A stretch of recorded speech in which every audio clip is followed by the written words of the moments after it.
कोई कह रहा है कि सरना और सनातन एक है, तो कोई कह रहा है सरना और ईसाई दोनों एक ही माँ के औलाद हैं। और इसी बीच में डिलिस्टिंग का मुद्दा काफी गर्मा चुका है। सोशल मीडिया में कोई डिलिस्टिंग को सपोर्ट कर रहे हैं तो कोई इसका विरोध कर रहे हैं। ऑल ट्राइब की सूची है, उसमें जो धर्मांतरित ईसाई हैं, धर्मांतरित हिंदू हैं या फिर धर्मांतरित मुस्लिम है, वो भी इस सूची में आते हैं, जिसके कारण हमारे जो जनसंख्या है वो अधिक है, जिसके कारण हमारे जो चुनाव होते हैं उसमें आरक्षित सीटें जो आदिवासियों के लिए है वो अधिक है। लेकिन जैसे ही यह जनसंख्या या फिर जैसे ही डिलिस्टिंग हो जाएगी तो हमारा जनसंख्या भी आदिवासी परंपरा, रूढ़ी प्रथा, अपनी संस्कृति, अपनी कला को छोड़ चुके हैं, वो अपने घर वापसी कर सकते हैं। जो हिंदू का तो गुड मॉर्निंग जोर के सनम को चिकित्सा ना पैसों को नहीं मुझे ना पे ᱧᱟᱢ मुझे नहीं और आप को साथ मिटे अड़ी चर्चा पूरा यूट्यूब रे फेसबुक रे बहुत ज़्यादा चर्चा चला करना नहीं तो डिलिस्टिंग के बारे में डिलिस्टिंग हुई जरूर जैसे कि एसटी सूची को जाए इससे होड़ा जाए मुस्लिम उनको जाए को कन्वर्ट कान उनको एसटी सूची को लाभ को उठादा पूरा डिलिस्टिंग मांग को दो आदिवासी हॉल तो डिलिस्टिंग अगर डिलिस्टिंग हुई लेन का तो आदिवासी और एसटी रेन तीना नुकसान हुआ ना वीडियो रे पूरा बढ़ाया और हुई जरूर से बा हुई जरूर और अगर डिलिस्टिंग हुई कान खाए तो एसटी या जहाँ आरक्षण कान ना हो बहुत कम तबना और ना ये नुकसान तो बहुत ज़्यादा कि ना अगर बात खाए डिलिस्टिंग हुई लेन का तो बहुत ज़्यादा नुकसान है ना। एडवोकेट राकेश वीडियो ñelal पे इसको गलमारा करना। ये दिन दिल्ली के लाल किला मैदान में भारतीय जनता पार्टी के द्वारा एक जनजातीय महासम्मेलन का आयोजन किया गया है, जिसका मुख्य उद्देश्य है डिलिस्टिंग की मांग करना। और ठीक आज ही के दिन कुछ आदिवासी समुदाय के लोग हैं जो कि इसका विरोध कर रहे हैं और छत्तीसगढ़ के जसपुर में एकजुट होकर इस डिलिस्टिंग के मांगों का विरोध कर रहे हैं। तो हमें समझना होगा कि ये आखिर डिलिस्टिंग है क्या और डिलिस्टिंग क्यों जरूरी है और डिलिस्टिंग क्यों जरूरी नहीं है। तो जोहार, मैं हूं राकेश और आज इस वीडियो में हम यही जानेंगे कि डिलिस्टिंग क्या है और डिलिस्टिंग की मांग क्यों हो रही है और डिलिस्टिंग होने से क्या लाभ है और क्या हानि है। दरअसल बात यह है कि आदिवासी समुदायों को अपना धार्मिक कोड नहीं मिला हुआ है। हमारे समुदाय के लोग कोई सरना कोड की मांग कर रहे हैं तो कोई आदिवासी कोलन की मांग कर रहे हैं, जिसके कारण हमारे जो आदिवासी समुदाय के लोग हैं काफी लोग कन्वर्ट हो चुके हैं।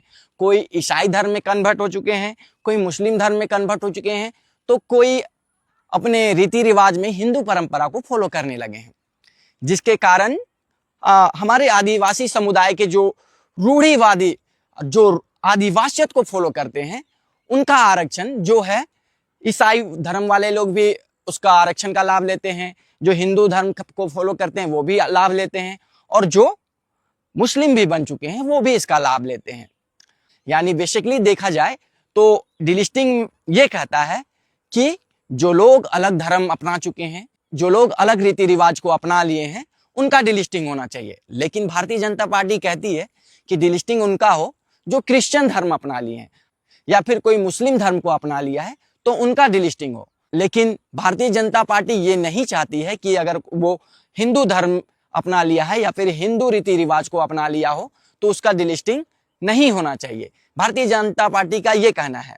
तो अब हम जानेंगे कि डिलिस्टिंग होगा तो इससे आदिवासियों को क्या लाभ है। तो जो लोग डिलिस्टिंग की मांग करते हैं उनका कहना है कि डिलिस्टिंग यदि हो जाता है तो जो मुख्य रूप से आदिवासी हैं, जो रूढ़ी प्रथा को फॉलो करते हैं, जो आदिवासियत को फॉलो करते हैं, उनको ये लाभ मिलेगा। प्रॉपर लाभ आदिवासियों के लिए आएगा। जो भी आदिवासी कोटा में जो सीटें होती हैं वो प्रॉपर आदिवासियों को मिलेगा, रूढ़ी प्रथा वालों को मिलेगा, जो आदिवासियत को फॉलो करते हैं उनको मिलेगा। और जो आरक्षित सीटें होती हैं उनमें भी जो प्रॉपर आदिवासी हैं, जो अपने कला संस्कृति, अपना जो रूढ़ी प्रथा परंपरा को बनाए हुए रखे हैं, उनको ही लाभ मिल पाएगा।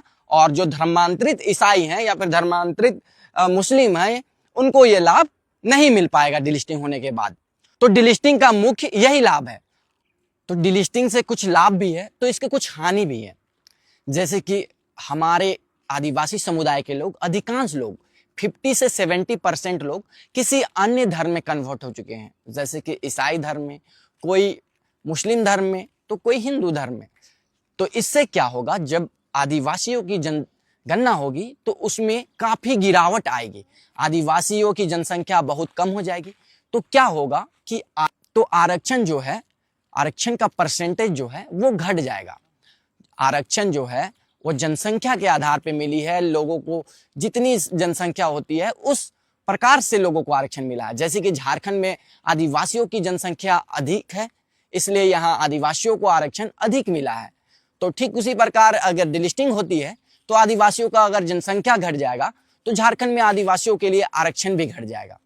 और जो आरक्षित सीटें होती है, जैसे कि भारत में एक संसद बनते हैं, तो संसद क्षेत्र भी, निर्वाचित संसद क्षेत्र जो होते हैं उसमें भी आदिवासियों के लिए आरक्षित सीटें होती हैं, और वो भी जनसंख्या के आधार पे है। यदि आदिवासियों की जनसंख्या अगर घट जाती है तो आरक्षित सीटें भी घट जाएंगी, तो हमारा जो आवाज है वो संसद तक पहुंच नहीं पाएगा। लेकिन जैसे ही डिलिस्टिंग हो जाएगा, हमारी जनसंख्या कम हो जाएगी, तो हमारा नेतृत्व करने का क्षमता और नेतृत्व करने के लिए जो विधायक और सांसद होते हैं वो संसद तक कम संख्या में लोग जाएंगे। क्योंकि वर्तमान में जो शेड्यूल ट्राइब की सूची है उसमें जो धर्मांतरित ईसाई हैं, धर्मांतरित हिंदू हैं या फिर धर्मांतरित मुस्लिम है, वो भी इस सूची में आते हैं, जिसके कारण हमारे जो जनसंख्या है वो अधिक है, जिसके कारण हमारे जो चुनाव होते हैं उसमें आरक्षित सीटें जो आदिवासियों के लिए है वो अधिक है। लेकिन जैसे ही यह जनसंख्या या फिर जैसे ही डिलिस्टिंग हो जाएगी तो हमारा जनसंख्या घटेगा, और जनसंख्या घटेगा तो हमारा जो आरक्षित सीटें भी घट जाएगी। सीट घटने के कारण हमारा आवाज संसद तक या फिर विधानसभा तक कम पहुंचेगा, कम लोग वहां तक जा पाएंगे, जिसके कारण हमारा जो आदिवासी की आवाज लोगों तक नहीं पहुंच पाएगी। तो बेसिकली ये खतरा है आदिवासियों को डिलिस्टिंग होने पर। अगर निष्कर्ष निकाला जाए तो हम पाते हैं कि यदि डिलिस्टिंग होता है तो हम अपना अधिकार खो देते हैं, अगर डिलिस्टिंग नहीं होता है तो हम अपनी पहचान खो देते हैं। क्योंकि डिलिस्टिंग नहीं होता है तो लोग कन्वर्ट बहुत हो रहे हैं, कोई ईसाई में जा रहा है, कोई मुस्लिम में जा रहा है।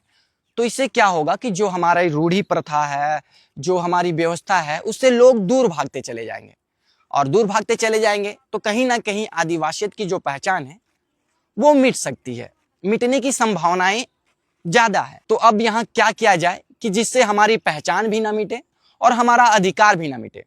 इसमें मेरा विचार ये है कि जो लोग भी आदिवासी परंपरा, रूढ़ी प्रथा, अपनी संस्कृति, अपनी कला को छोड़ चुके हैं वो अपने घर वापसी कर सकते हैं। जो हिंदू कल्चर को फॉलो कर रहे हैं वो भी आदिवासियत में अपने लौट आइए, जो क्रिश्चियन धर्म को फॉलो कर रहे हैं वो भी अपने आदिवासियत में लौट आइए, जो मुस्लिम धर्म को अपना चुके हैं वो भी आदिवासियत में लौट आइए।